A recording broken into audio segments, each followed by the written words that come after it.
How to find out if someone has hid their Instagram story from you. Let's jump right into the steps. First things first, go ahead and open Instagram on your phone. For suppose someone has hidden you from seeing their story, what you can do is you can create another account to see if that person is hiding stories from you.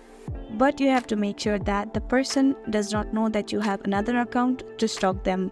If you already have another account, you can simply log into it and see if they are hiding something from you or not.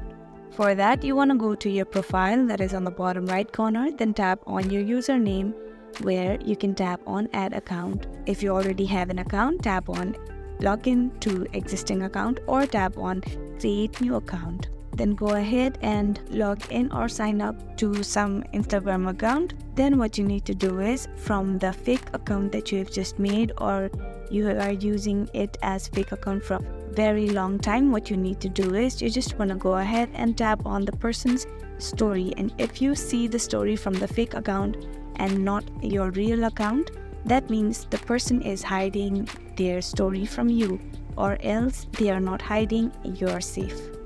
And that is how you can find out if someone has blocked you or hide their story from you. I really hope this video helped you out. Thank you so much for watching till the very end.